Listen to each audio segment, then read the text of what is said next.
Ang ibig sabihin ng grave threats, pananakot. Pananakot, pero tinatakot ka. Grave threats. Tinatakot ka, pananakot. Grave threats. Ang grave coercion, pinipilit ka. Okay, iba yun ha? Ang isa, yung grave threats, tinatakot ka. Ang grave coercion, pinipilit ka. So, yun ang pagkakaiba. But of course, iba naman yung pagpipilit in sexual acts because that is considered rape. Iba naman yun. But simple pamimilit sa mga ginagawa mo, sa buhay mo, pinipilit ka, ang tawag doon, grave coercion. So, yun ang pagkakaiba ng grave threats and grave coercion. But in the elements of the law, ano yung tinatawag na grave threats? Ano yung tinatawag na grave coercion? Ang grave threats, yung harm or yung tinatawag na wrong is futuristic or conditional. Second, pag grave threats, pwedeng gagawin yan through intermediary or in writing as long as ang intimidation sa grave threats must be futuristic or conditional. Ang grave coercion, iba yun. Ang grave coercion, ang harm or wrong is immediate, personal, and direct.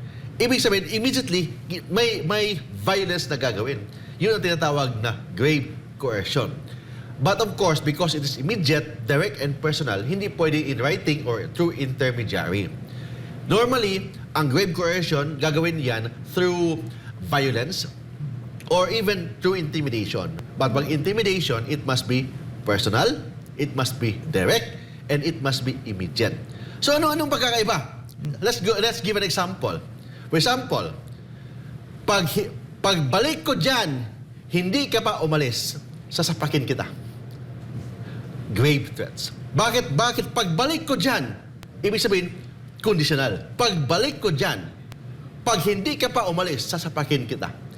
Futuristic and conditional. Future kasi wala pang violence. Pagbalik ko dyan, ibig sabihin, condition, future. Pagbalik ko dyan, pag nandyan ka pa, sasapakin kita.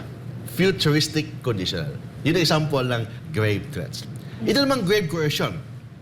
Ang grave coercion, umalis ka na dyan ngayon, kung hindi, sasapakin kita. Iba yun, ha? Pag umalis ka na dyan ngayon, kung hindi, sasapakin kita. Ibig sabihin, the violence, the threat, the wrong is immediate. Kasi immediately. Walang future. Immediately. Second, it is personal and it is direct. Yun ang pagkakaiba ng grave threats from grave coercion. Yun. So may, so attorney, may coercion din ba in writing? Actually, no. Ang in writing, pag pananakot or grave threats, it can be in writing. But in grave coercion, no. Because, bakit walang grave coercion in writing? Requirement kasi ng batas pag grave coercion, number one, personal. Hindi pwedeng sulat-sulat. Kailangan personal. Nagharapan kayo dyan. Personal. Second, direct. Hindi pwedeng sabihin mo nga ni Pedro na sapakin ko siya. Hindi pwedeng ganun. Hindi pwedeng intermediary. Kailangan direct. Kailangan personal. Kailangan immediate para matatawag yan na grave coercion. That's why, in grave coercion or the ordinary coercion, there is no yung tinatawag na in writing. Because in writing, baka mabasa sa iba, so hindi siya immediate. Ang in writing, pwede yan sa grave threats, but not in grave coercion. What kind of crime naman po ang mapapasok kapag in-intimidate, finorce, or threat mo ang isang tao? Depende sa anong paggawa mo or way or method in doing intimidation. Kasi iba yung intimidation. Pag intimidation, futuristic or conditional, grave threats yun. Ibig sabihin, sabi ko nga, anong sample ko? Pagbalik ko dyan, ibig sabihin future, pagbalik ko dyan, ibig sabihin wala pa siya dyan, pabalik pa lang siya. Pagbalik ko dyan, pag wala ka pa, pag nandyan ka pa, pagbalik ko, sasapakin kita. Futuristic kasi future, pagbalik ko dyan, ibig sabihin pagbalik ko, pupunta sa dyan, wala pa talagang threat nangyari kasi pagbalik ko dyan, pag nandyan ka pa, sasapakin kita. Future conditional. And yun ang tinatawag na ang intimidation, if it's future and conditional, ang tawag doon, grave threats.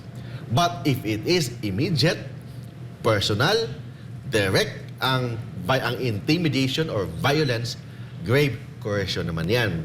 But for example, if the threat or the harm is immediate but coupled with demand of money, humingi ka ng kwarta, okay? Bigyan mo ko ng pera, kung hindi, sasapakin kita. Kung hindi, may dala kang baril, hindi na yan grave threat, hindi na yan grave coercion. Ang tawag naman doon, robbery. Pag may demand for money. Robbery yan, or ano yung tao sa Tagalog dyan? Basta pagnanakaw, or di, iba yung pagnanakaw, parang hold up, parang ganon. Hold up, parang ganon. Robbery. Yung sabi ng robbery, if the intimidation is immediate, but coupled with demand for money, ang tawag naman doon, robbery. Yun yan.